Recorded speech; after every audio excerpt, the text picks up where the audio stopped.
Good morning, dear students. Today we will do the lesson number 8. सत्संग का महत्व। तो यहाँ पे सत्संग का अर्थ है सज्जनों के साथ या महापुरुषों की संगति करना। ठीक है, तो सज्जनों के साथ संग अर्थात मेलजोल करना, उनके पास बैठना, उनका उपदेश सुनना, उनसे बातें करना सत्संग कहलाता है। धर्म ग्रंथों में तथा कवियों की वाणी में सत्संग की महिमा का बार बार वर्णन हुआ है। वास्तव में व्यक्ति के व्यक्तित्व का निर्माण उसके संग तथा परिवेश के आधार पर ही हुआ करता है। व्यक्ति जैसे परिवेश में रहता है, अच्छे या बुरे, जैसे भी व्यक्ति का संग करता है वैसा ही स्वभाव उनका बनने लगता है। अपने संगी साथियों के आचरण जैसे ही उनका आचरण होने लगता है, उनके गुणदोष उनके अपने गुणदोष बनने लगते हैं। यही कारण है कि धर्मशास्त्र तथा महापुरुष सत्संग पर बल देते हैं और कुसंगति से दूर रहने के लिए कहते हैं। उनकी स्पष्ट चेतावनी है कि नीच लोगों की संगति से बुद्धि नीच हो जाती है, सम्मानों की संगति बुद्धि को सम्मान बने रहने देती है, जबकि सत्संग उससे विशिष्ट बना देता है। सत्संग बुद्धि को उज्ज्वलता प्रदान करता है। चंदन के पास के दूसरे वृक्ष भी सुगंधित हो जाते हैं।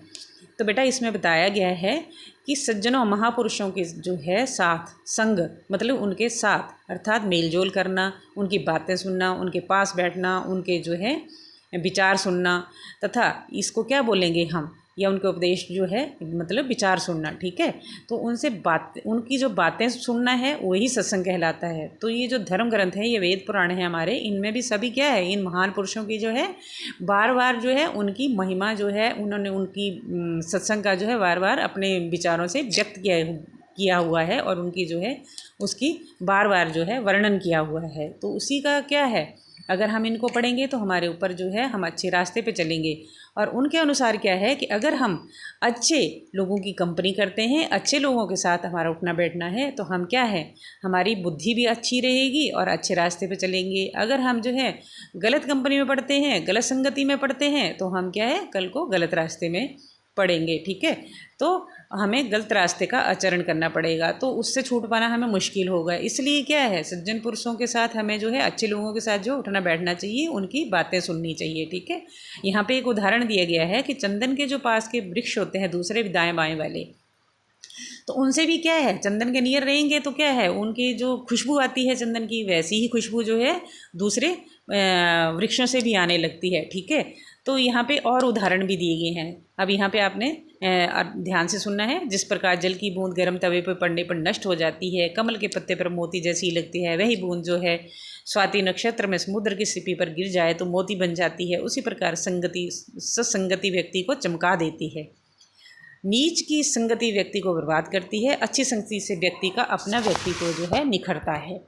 महापुरुषों और साधकों की संगति से व्यक्तित्व इतना निखर जाता है कि असली मोती के समान अनमोल रत्न बन जाता है। तो यहाँ पे क्या बताया गया है कि अगर गर्म तवा होता है, उसके ऊपर हम पानी फेंकें तो क्या है, वो पानी जो है नष्ट हो जाता है। वही पानी जो है हम कमल के पत्ते के ऊपर गिराएंगे तो क्या है, वो टिक्के जो है मोती जैसे चमकने लगती है। और वही बूंद जो है समुद्र में जो एक सीपी के मुंह में गिर जाए तो क्या है, वो मोती बन के जो है बाहर निकलती है। ठीक है, तो इसीलिए बताया गया है कि अगर हम महापुरुषों के जीवन और या महापुरुषों की बातों सुनेंगे, उनके विचार सुनेंगे और उनका आचरण करेंगे, तो हमारा जीवन जो है, हमारी बुद्धि जो है उस मोती के जैसे जो है उज्जवल होगी, चमकेगी। ठीक है, निखरेगी। और जो है अगर हम जो है गलत रास्ते पे चलेंगे तो हम जो है कहीं के नहीं रहेंगे, हम जो अपना रास्ता भटक जाएंगे।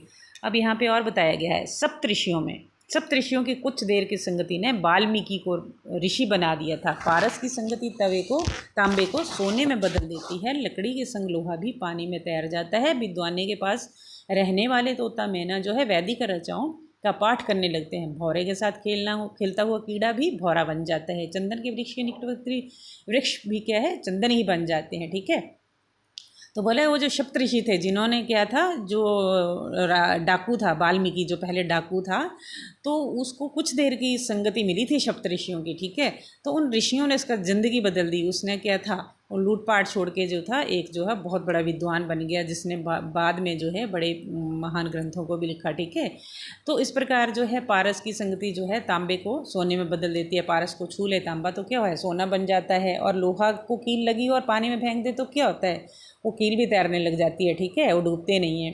तो विद्वानों के साथ जो है, जैसे तोता मैना अगर किसी ने पहले पाले हैं, किसी विद्वान ने पाले हैं, तो नेचुरली है वो हर टाइम जो है अच्छी इसमें रह रहा है तो अच्छी बातें सुनेगा विद्वानों की और वैसे ही सिखाएंगे।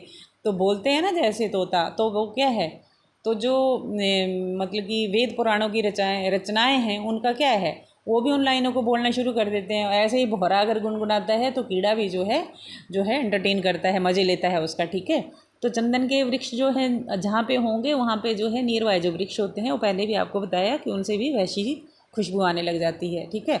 तो यही कारण है कि जो महर्षि दयानंद के संपर्क में जितने लोग रहे हैं, जैसे श्रद्धानंद, दर्शनानंद, हंसराज, गुरुदत्त, लेखराम, राजपाल जैसे लोग थे, ये सारे थे। तो जो महर्षि दयानंद की इन्होंने कंपनी करी तो सारे क्या बन गए, ये जो थे एक बड़े महापुरुष बने थे सभी, ठीक है। वैसे ही गांधी जी की संगति में जवाहरलाल नेहरू, पटेल, राजगोपालाचार्य, राम मनोहर लोहिया, जयप्रकाश नारायण, कृपलानी आदि जैसे सारे जो लोग थे इनकी संगति में आए तथा इन्होंने जो देश के लिए काम किया था और महान कार्य किए इन्होंने भी, ठीक है। और गोस्वामी तुलसीदास जी कहते हैं, बिना विवेक संगति सत्संग न होए, अर्थात सत्संग के बिना जो है अगर किसी ने जो अच्छी संगति नहीं की है तो हमें भले बुरे की पहचान नहीं होती है, ठीक है। अब कबीरा संगत साध की जो गंधी की बास, जो गंधी कुछ दे नहीं तो भी बास सुबास।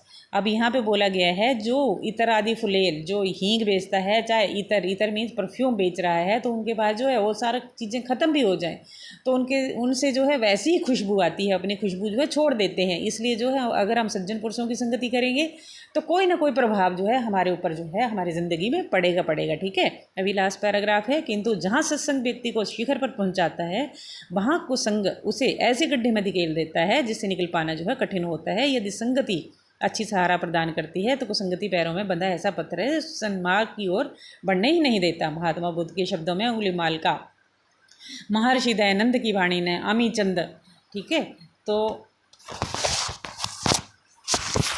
का तथा पंडित लेखराम के उपदेश ने मुगला डाकू के जीवन को पलट दिया था। अब यहाँ पे इन्होंने बताया है जो कुछ डाकू थे, उंगली माल था, चाहे मुगला डाकू था, ये सारे क्या थे, इनका जिंदगी जो थी महर्षियों ने जो थी बदल दी थी। ये डाकू से जो थे ये अच्छी इन्होंने ज़िंदगी जीने स्टार्ट करी और जो मतलब अच्छे साधक बन गए थे, ठीक है। तो सामान्य व्यक्ति बिगड़े हुए व्यक्तियों को भी सुधार नहीं पाता है। अब यही है, बोला कि अच्छी संगति करोगे तो हमें जो है शिखर पर पहुंचा देगा और गलत संगति जो है गड्ढे में धकेल देती है, ठीक है। तो अब यहाँ पे सामान्य व्यक्ति यदि बिगड़ जाए, बोला अगर अच्छा व्यक्ति जो वो भी बिगड़ जाए, गलत संगति में पड़ जाए तो काले कंबल पर दूसरा रंग नहीं चढ़ता, तो ठीक है, मतलब कि वो गलत संगति से बाहर नहीं निकल पाता है, काले कंबल के जैसे जो है वैसा ही रहता है, उसका कलर नहीं उतर पाता है। तो गलत संगति का असर नहीं रहता, वो रहता ही रहता है हमारे ऊपर, ठीक है, वो उसको हम नहीं छोड़ सकते। अब लास्ट पैराग्राफ है, सत्संग के प्रति रुझान रखते हुए हमें चाहिए कि कुसंग से बचें और अपने समाज को भी ऐसे व्यक्तियों से बचाना चाहिए जिसके संपर्क में संस्कार छोड़ देता है, या एक बिगड़े हुए सेब का संग जो है सारी टोकरी को सेबों को जो है बिगाड़ डालता है। एक मछली सारे तालाब को गंदा कर देती है। पंचतंत्र की कहानी में बताया गया है कि दुष्ट के साथ ना रहना ना जाना चाहिए। दुष्ट कौवे की शरारत के फलस्वरूप जो है उनके पास में बैठा हुआ परोपकारी हंस भी साथ में जाता है तथा निरपराध बतख मारा जाता है। दुष्ट को दिया हुआ उपदेश यानी बंदर और भैया के घोंसले की कहानी दोहराया करता है। चोर का साथी चोर माना जाता है। कलाली के हाथ में लिया हुआ दूध और शराब समझा जाता है। एक बार पैर कीचड़ में पड़ गया तो ये नहीं देखा जाता कि आप पैर कहाँ पड़ेगा। अब सबके लिए यही उचित है कि सावधान रहें, सुसंग की सज्जनों की संगत को अपनाएं और कुसंग से बचने का पूर्ण प्रयास करें। तो यहाँ पे यही बताया गया है कि एक ख़राब जो एप्पल है टोकरी में रह जाए, उसको ना देखा जाए तो सारे जो एप्पल जो है ख़राब हो जाते हैं, ठीक है। तो इसी तरह जो एक मछली जो है पूरे तरह आपको गंदा कर देती है, ठीक है। और ये दुष्ट कौआ जो है वो भी क्या है, अगर उसके साथ हंस भी बैठ जाए तो वो भी मतलब ख़राब हो जाता है उसकी कंपनी में, ठीक है। तो ये सारी चीज़ें जो है ये यहाँ पे उदाहरण देके बताई गई हैं और जो है इसका मतलब यही है कि हमें जो कुसंग से बचना चाहिए और सत्संग में जाना चाहिए, ठीक है। तो ऐसा नहीं है, हमें सज्जन पुरुषों की जो है सुननी चाहिए बातें और उनका जो है आचरण भी करना चाहिए, उनके साथ उठना बैठना मेलजोल करना चाहिए। तो बेटा इसके आज के लिए इतना ही, धन्यवाद, ठीक है।